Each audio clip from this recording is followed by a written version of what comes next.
علاقے میں ایک ایسا سانیہ پیش آیا جس نے پورے علاقے کو غم میں مبتلا کر دیا۔ ایک نوجوان لڑکی نے زہر کھا کر اپنی زندگی ختم کر لی۔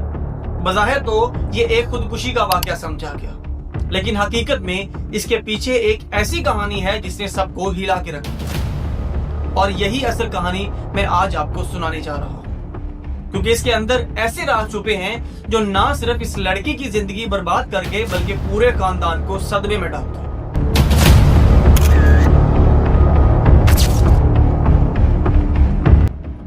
ناظرین، واقعہ کچھ یوں ہوا کہ لڑکی نے گندم میں رکھنے والی زہریلی گولیاں کھا لی اور جان کی بازی ہار گئی۔ گھر والوں نے سمجھا کہ یہ عام خودکشی ہے۔ پولیس کو اطلاع دی گئی، لیکن اہل خانہ نے کہا کہ ہمیں کسی کارروائی کی ضرورت نہیں، صرف ڈیڈ باڈی ہمیں دے دی جائے تاکہ ہم اس کی تدفین کر سکیں۔ تدفین کر دی گئی، لیکن کہانی یہی ختم نہیں ہوئی۔ اصل انکشاف اس وقت ہوا جب قبر دوبارہ کھلی ہوئی ملی، اور اہل علاقہ اور لواحقین نے ایسا انکشاف کیا کہ میرے لیے یہاں پر زبان پر لانا بھی مشکل ہے۔ مگر ناظرین، میں آپ کو بتا دوں کہ آخر اس لڑکی کی زندگی کے ساتھ کیا کھیل کھیلا گیا، اور کیوں وہ اتنے دباؤ میں آ گئی کہ اس نے اپنی جان لے لی۔ مرنے والی لڑکی کے بھائی نے سارا معاملہ کھول کر بتا دیا۔ اس کا کہنا تھا کہ والدہ اور والد دونوں دنیا سے جا چکے تھے۔ بہن بچپن سے ہی مشکل حالات کا سامنا کرتی آ رہی تھی۔ گھر کے حالات کمزور تھے اور خاندان کے لوگ پہلے ہی بہت کچھ سہ چکے تھے، لیکن اصلا مسئلہ بہن بچپن سے ہی مشکل حالات کا سامنا کرتی آ رہی تھی۔ گھر کے حالات کمزور تھے اور خاندان کے لوگ پہلے ہی بہت کچھ سہ چکے تھے، لیکن اصل مسئلہ تب شروع ہوا جب گاؤں کے ہی ایک نوجوان جس کا نام محمد اشتیاق ہے، اس نے اس لڑکی کو بلیک میل کرنا شروع کر دیا۔ جی ہاں ناظرین، بلیک میلنگ ایک ایسا ہتھیار جو آج کل نہ جانے کتنی ہی لڑکیوں کی زندگیاں برباد کر چکا ہے۔ بھائی کے مطابق محمد اشتیاق کے پاس لڑکی کی کچھ ویڈیوز اور تصاویر تھیں، اور وہ ان کو لیک کرنے کی دھمکی دیتا تھا اور مسلسل اس لڑکی پر دباؤ ڈال رہا تھا۔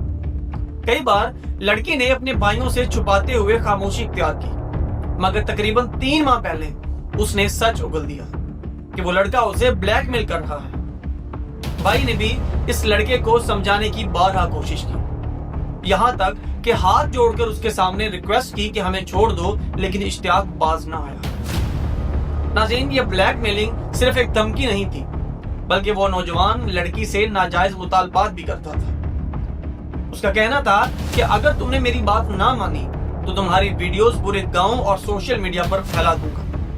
لڑکی 6 سے 7 ماہ تک اس اذیت کو سہتی رہی، ہر دن ایک قرب اور ہر دن ایک نیا خوف، اور بالآخر وہ دن آ گیا جب لڑکی نے تنگ آ کر زہر کی گولیاں کھا لی اور مرتے وقت اپنے گھر والوں کو بتایا کہ میں اب مزید یہ سب کچھ برداشت نہیں کر سکتی تھی۔ یہ سن کر اہل خانہ کے پیروں تلے زمین نکل گئی۔ انہوں نے کبھی سوچا بھی نہیں تھا کہ بات یہاں تک بھی پہنچ جائے گی۔ لیکن ناظرین، کہانی کا دوسرا اور سب سے ہولناک حصہ تدفین کے بعد سامنے آیا۔ قبر کھلی ہوئی ملی اور اہل خانہ نے الزام لگایا کہ بچی کے لاش کے ساتھ بھی ظلم ہوا ہے۔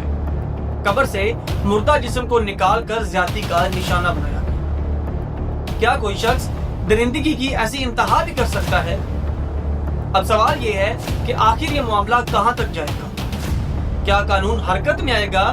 کیا اشتیاق جیسے درندوں کو سزا ملے گی، یا یہ کہانی بھی کئی اور کہانیوں کی طرح وقت کی دھول میں دب جائے گی؟ ناظرین، انصاف اگر بر وقت نہ دیا گیا تو نہ صرف یہ خاندان بلکہ پورا معاشرہ اس کے اثرات بھگتے گا۔ تو ناظرین، یہ ہے وہ لرزہ خیز کہانی جس نے گجرانوالہ کے ایک چھوٹے سے گاؤں کو ہلا کے رکھ دیا اور اس پورے علاقے کو غم میں ڈبو دیا۔ ایک بچی جو معصوم تھی، وہ صرف بلیک میلنگ کے خوف کی وجہ سے اپنی جان سے ہاتھ دھو بیٹھی، اور اس کے بعد جو الزام سامنے آیا وہ اتنا بڑا ہے کہ ہر سننے والا کانپ اٹھے۔ یہ کہانی ہم سب کے لیے ایک سبق ہے کہ اگر کہیں ہمارے ارد گرد بھی کوئی ایسا نوجوان اپنی بہن یا بیٹی کو بلیک میل ہوتا دیکھے تو فوراً قانونی راستہ اختیار کرے۔ خاموشی اختیار کرنے سے مسئلہ حل نہیں ہوتا بلکہ بڑھتا ہے۔ ناظرین، آپ کو کیا لگتا ہے، کیا اس معصوم بچی کو انصاف مل پائے گا، اور کیا معاشرہ کبھی بلیک میلرز کے خلاف کھڑا ہو پائے گا؟ آپ لوگوں کی اس بارے میں کیا رائے ہے؟ اپنی قیمتی رائے کا اظہار کمنٹ سیکشن میں ضرور کیجیے گا، اور اس طرح کی مزید کرائم سٹوریز کے لیے میرے چینل کو سبسکرائب کرنا اور وزٹ کرنا بالکل نہ بھولیے گا۔ ویڈیو اچھی لگی تو آپ اس کو لائک کر دیں، اور ملتے ہیں کسی اگلی ویڈیو میں، تب تک کے لیے اللہ حافظ۔